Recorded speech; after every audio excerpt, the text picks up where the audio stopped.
اعوذ باللہ من الشیطان الرجیم بسم اللہ الرحمن الرحیم۔ ڈیئر اسٹوڈینٹس، السلام علیکم۔ دعا ہے کہ اللہ تعالی ہم سب کو ہر بلا اور ہر وبا سے محفوظ رکھے۔ اے پلس اسکول سسٹم ہر دم ہر قدم آپ کی کامیابی کے لیے کوشاں۔ اردو ہے میرا نام، میں خسرو کی پہیلی، میں میر کی ہمراز ہوں غالب کی سہیلی۔ غالب نے بلندی کا سفر مجھ کو سکھایا، حالی نے مروت کا سبق یاد دلایا۔ اقبال نے آئینہ حق مجھ کو دکھایا، مومن نے سجائی میرے خوابوں کی حویلی۔ اردو ہے میرا نام، میں خسرو کی پہیلی۔ سبق نمبر 1، پروفیسر مرزا محمد سعید۔ صنف ادب خاکہ نگاری۔ تو اسٹوڈینٹس، اب ہم خاکہ نگاری کی تعریف پڑھیں گے۔ کسی شخص کی زندگی کے کچھ پہلوؤں کو اس طرح سے نمایاں کرنا کہ اس کا تعارف بھی ہو جائے مگر وہ اس کی سوانح نہ ہو۔ سوانح کا مطلب ہوتا ہے مکمل زندگی کے حالات۔ خاکہ کہلاتا ہے۔ خاکے میں اس شخص کے افکار و کردار، خوبیوں اور خامیوں پر روشنی ڈالی جاتی ہے۔ اردو میں مولوی عبدالحق، رشید احمد صدیقی، شاہد احمد دہلوی اور محمد طفیل نے عمدہ خاکے لکھے۔ ڈیئر اسٹوڈینٹس، اب ہم سبق مرزا محمد سعید کے پہلے 3 مشقی سوالات پڑھیں گے۔ تو سوال نمبر 1، مرزا صاحب کس کے لیے لکھتے تھے؟ تو اس کا جواب اس طرح سے ہے کہ مرزا محمد سعید اپنی ذاتی تسکین کے لیے لکھتے تھے۔ کام اس لیے کرتے تھے کہ انہیں کام کرنا ہوتا تھا۔ وہ انتہائی ایمانداری سے کام کرتے تھے، ہمیشہ بے غرض کام کرتے تھے۔ بے غرض کا مطلب ہے بے لوث، یعنی کہ کسی بھی لالچ کے بغیر کام کرتے تھے۔ سوال نمبر 2، لاہور کے پبلشوں کے ساتھ مرزا صاحب کا رویہ کیسا تھا؟ تو اس کا جواب ہے کہ لاہور کے پبلشوں کے ساتھ مرزا کا رویہ کچھ اچھا نہ تھا۔ مرزا صاحب انہیں پسند نہ کرتے تھے کیونکہ وہ انہیں تخلیق کاروں کے خریدار سمجھتے تھے۔ تخلیق کاروں کا مطلب ہے لکھنے والے۔ سوال نمبر 3، مرزا صاحب کی کن 2 قومی شخصیات سے عزیز داری تھی؟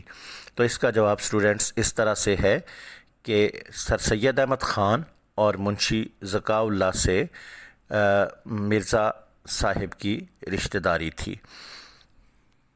تو اسٹوڈنٹس، آج ہم نے اس لیکچر میں مرزا محمد سعید کے پہلے 3 سوالات پڑھے ہیں۔ آپ نے اس لیکچر کو کم از کم 3 مرتبہ سننا ہے اور یاد کرنے کی کوشش بھی کرنی ہے۔ شکریہ۔ ڈیئر اسٹوڈنٹس، پچھلے لیکچر میں آپ نے پڑھا صفحہ نمبر 13 مرزا محمد سعید کی ٹیکسٹ ریڈنگ پڑھی تھی۔ اب ہم جو ہے وہ صفحہ نمبر 14 جو ہے اس کی ٹیکسٹ ریڈنگ کریں گے۔ مرزا صاحب کسی کو خوش کرنے کے لیے نہیں لکھتے تھے۔ مرزا صاحب پیسے کے لیے بھی نہیں لکھتے تھے۔ پیسے کی تو انہوں نے کبھی پرواہ نہیں کی، بلکہ پیسے کے ذکر پہ وہ چڑ جاتے تھے اور انہیں منانا مشکل ہو جاتا تھا۔ لاہور کے اکثر پبلشروں نے مرزا صاحب سے کتابیں لکھوانی چاہیں۔ پبلشر کہتے ہیں کتابیں چھاپنے والے کو، اور بڑی بڑی رقمیں پیش کیں، مگر مرزا صاحب نے انہیں ایک لفظ بھی لکھ کر نہیں دیا۔ اور جب اپنا پہلا ناول یاسمین لکھا تو اپنے ایک شاگرد پبلشر کو بے مزد دے دیا۔ بے مزد کا مطلب ہوتا ہے مفت دے دینا۔ اور اس کے کچھ عرصہ بعد دوسرا ناول خواب ہستی لکھا، اسے بھی بغیر کچھ لیے دیے چھپوا دیا۔ ایک پبلشر صاحب لاہور سے دلی محض اس غرض سے آئے تھے کہ مرزا صاحب سے ناول لکھوائیں گے۔ میں نے انہیں سمجھایا کہ مرزا صاحب نہیں لکھیں گے، مگر وہ بڑے بڑے مصنفوں کو خرید چکے تھے۔ وہ نہ مانے، بولے ہمیں ہم انہیں ایک ناول کا 1000 روپیہ دیں گے تو وہ کیوں نہیں لکھیں گے؟ یہ وہ زمانہ تھا کہ 200-250 روپے میں اچھا خاصا ناول پبلشر کو مل جاتا تھا۔